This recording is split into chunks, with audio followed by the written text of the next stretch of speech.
আলাইকুম। বেবি নকশিকাতার পক্ষ থেকে সবাইকে জানাই স্বাগত। কাছে বা দূরে, দেশ বা দেশের বাহিরে যে যেখান থেকে আছেন, আমার এই আশা করি সবাই ভালো আছেন। আলহামদুলিল্লাহ আমিও ভালো আছি।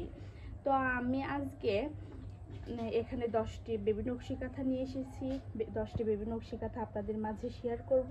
তো ভিডিওটি শুরু করার আগে সবাই একটি লাইক এবং শেষ করার সময় একটি কমেন্ট দিয়ে দিবেন, জানিয়ে দিবেন কার কোনটা পছন্দ। তো চলুন মূল ভিডিওটি শুরু করা যাক। আজকে আমি এখানে মিষ্টি কালারের উপর সাদা সুতা দিয়ে বেবি নকশিকাঁথা বানিয়ে নিয়েছি। যে দেখেন অসাধারণ একটি বেবি নকশিকাঁথা। এই কাঁথাগুলোর প্রাইস একটু বেশি, কেননা বাজারের অন্যান্য কাঁথার তুলনায় আমাদের কাঁথাটা একটু উন্নত মানের। দয়া করে বাজারের কাঁথার সঙ্গে আমাদের কাঁথা তুলনা করবেন না। আর এখানে আমি কাঁথাগুলো 4 পাট দিয়েছি, কারণ এখন শীতের সময় আসতেছে, এই জন্য আমি এখানে কাঁথাগুলো 4 পাট দিয়ে বানিয়ে নিয়েছি গ্রামের মহিলাদের দিয়ে। দেখেন অনেক মোটা এবং সফট কাপড়। এই যে আরেকটা ডিজাইন দেখছেন, কমলার উপর সাদা সুতা দিয়ে এখানে আমি কয়েল দিয়ে এই ছাপটা দাগিয়ে নিয়েছি। এখানে আমি নিজে হাতে ছাপ দিয়েছি। অনেক সুন্দর হয়েছে ছাপটা। এটা আমার নিজে হাতে করা ছাপ দেওয়া। অনেক মোটা কাঁথাগুলো দেখেন, অনেক মোটা। এই যে আরেকটা, এগুলো আমি বেশিরভাগ ডাইসের সাহায্য দিয়েই ছাপ দিয়ে থাকি।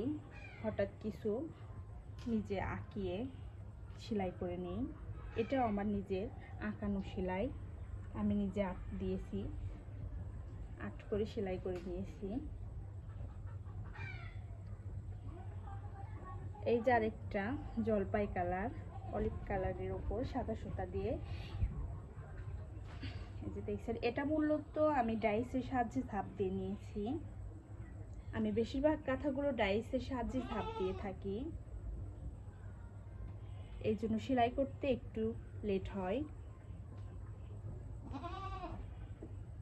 এই একটা গেল, আরেকটা দেখেন কালোর উপর সাদা সুতা দিয়ে বানিয়ে নিয়েছি। যারা আমার এই কাঁথাগুলো নিতে চান তারা কমেন্ট বক্সে হোয়াটসঅ্যাপ এবং ইমো নাম্বার দিয়ে রেখেছি, আমার সঙ্গে যোগাযোগ করতে পারেন।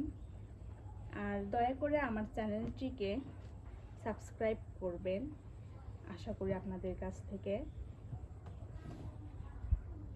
ঠিক আছে, এখন সবাই ভালো থাকবেন, সুস্থ থাকবেন, আমার জন্য দোয়া করবেন। আসসালামু আলাইকুম।